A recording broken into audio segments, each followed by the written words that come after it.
Boa noite, gente, tudo bom? Hoje a gente vai falar um pouco sobre juros compostos.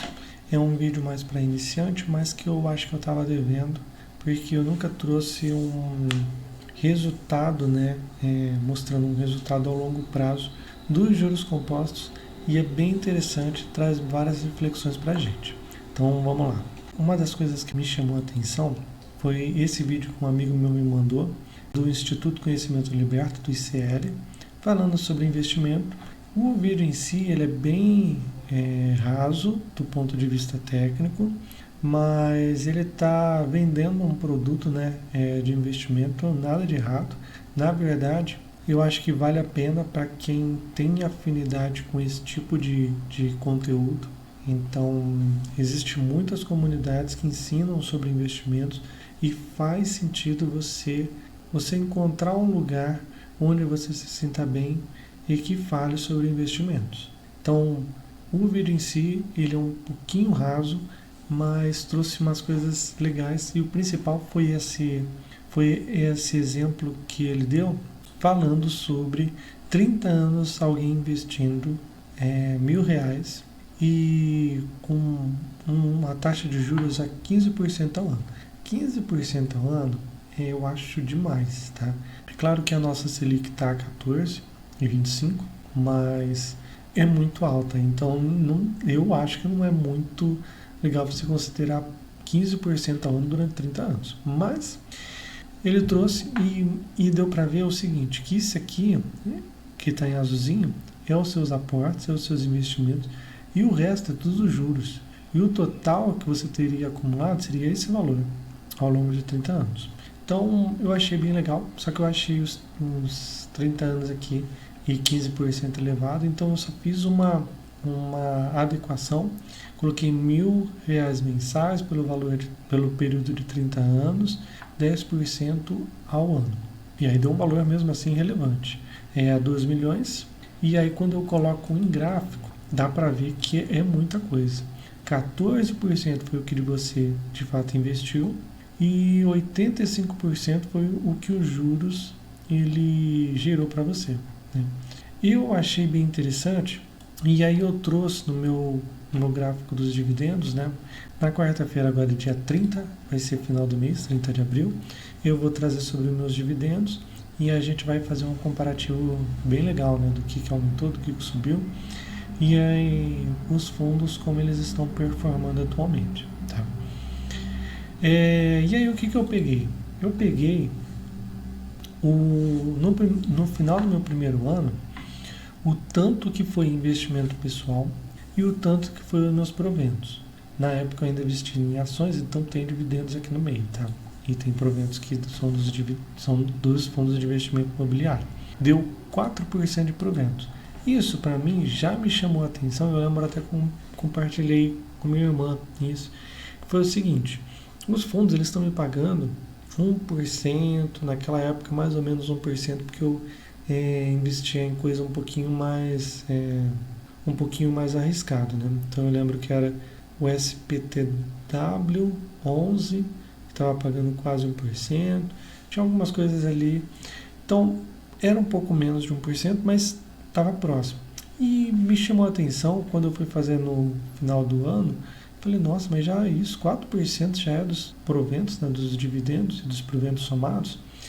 E aí eu fui percebendo que é o seguinte, o meu investimento pessoal, ele costuma ser meio que estático, eu não consigo fazer ele subir demais. Enquanto os dividendos, conforme o meu patrimônio ele vai crescendo, os dividendos, os proventos, eles vão subindo. Então, olha só, no final do meu segundo ano, o meu patrimônio total, 89,7% era investimento pessoal, 10% já era dos proventos e dividendos. Aqui tem uma caída, porque nesse mês aqui, em agosto de 2023, eu tive que fazer algumas vendas, né? E por isso limitou um pouquinho a escalada, né? Dá até para ver aqui como deu uma caidinha. Mas continuou ainda bem interessante. Final aqui de 2024, 85% era do meu investimento e 14% dos proventos. Atualmente, o meu patrimônio atual, 83% do meu patrimônio atual são os investimentos e os proventos eles estão com 16%. Então, realmente, o começo do investidor é muito mais difícil, porque você não consegue enxergar com clareza os dividendos fazendo a bola de neve, né? Fazendo juros compostos rolar.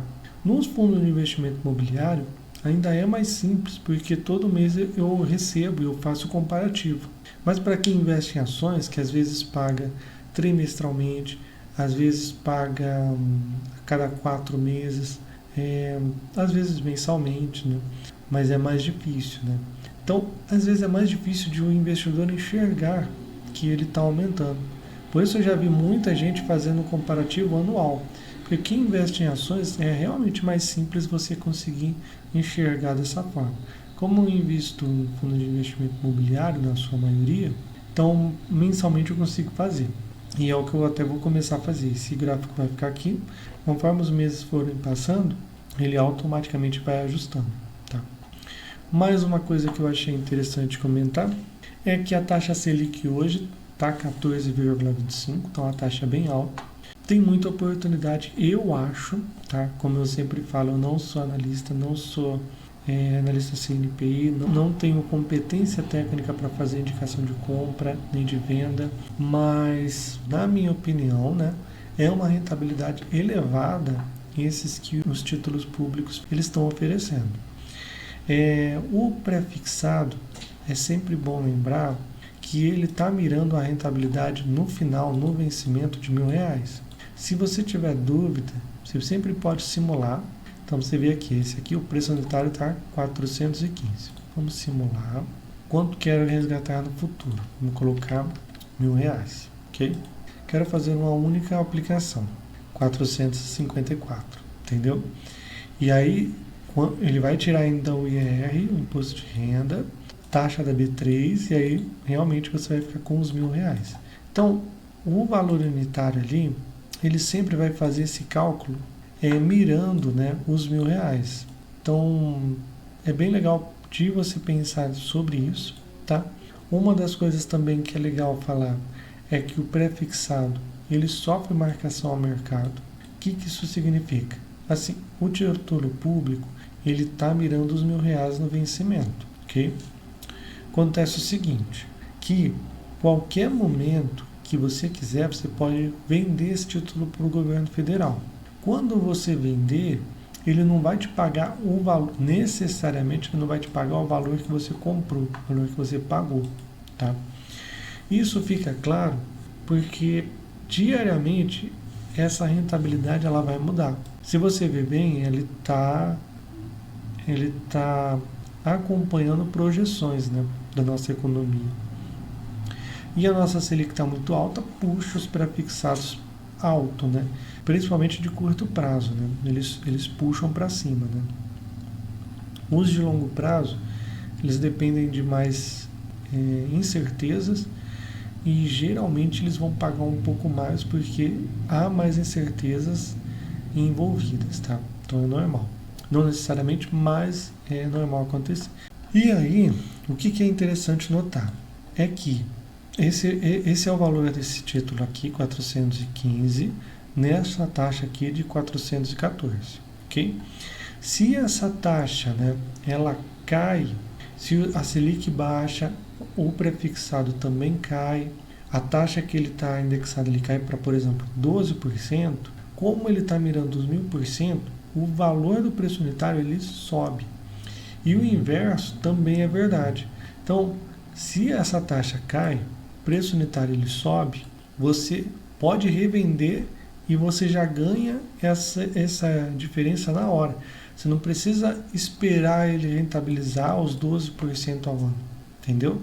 Então, é possível você ganhar realmente um valor relevante, mas também é possível você ficar preso num título. Por exemplo, quando estava 12% prefixado, eu acredito que muita gente saiu dos fundos de investimento imobiliário e pode ter entrado um prefixado, porque uma taxa livre, né, assim, vai ter um imposto de renda e tal, mas é uma taxa mais livre de risco, né, em relação à renda variável, porque o governo ele vai te pagar, então tem um risco menor. Então muita gente pode ter entrado a 12% pré-fixado e hoje ele está 14%. O que aconteceu? Ele comprou por um valor e o título hoje, como a rentabilidade subiu, o valor do título caiu. Então eu não sei, eu teria que fazer a conta, mas por exemplo, ele pagou às vezes R$500, estou chutando, não é isso, tá? Mas só para você entender didaticamente. Às vezes ele comprou a R$500 e agora está 415. Então é provável que a pessoa esteja perdendo dinheiro. Claro que depende do quanto de tempo que essa taxa ela subiu, né? E o título foi caindo, que às vezes ajustou, né? Mas possivelmente a pessoa perdeu dinheiro. O IPCA também, quando ele bateu 6, muita gente entrou. E como agora está IPCA 7, quem comprou a 6% provavelmente está perdendo dinheiro. E aí se você tirar antes do vencimento, é possível você perder dinheiro. Por isso, a taxa Selic aqui, quando você vai ver no gráfico de rentabilidade do Tesouro Selic, ela é uma linha reta. Tem uma inclinação, mas ela não tem uma oscilação onde ela cai, né? Porque praticamente ela não vai sofrer com a marcação ao mercado, tá? Então, para a pessoa que é mais conservadora, a taxa Selic está de bom tamanho, mas eu sempre acho que vale a pena investir em renda variável para a pessoa sentir como que é, para ver se faz sentido para ela, tá? Mas, obviamente, isso não é recomendação de compra e de venda, é mais um estímulo a você estudar vários tipos de ativos financeiros para você entender o que faz mais sentido para você, tá?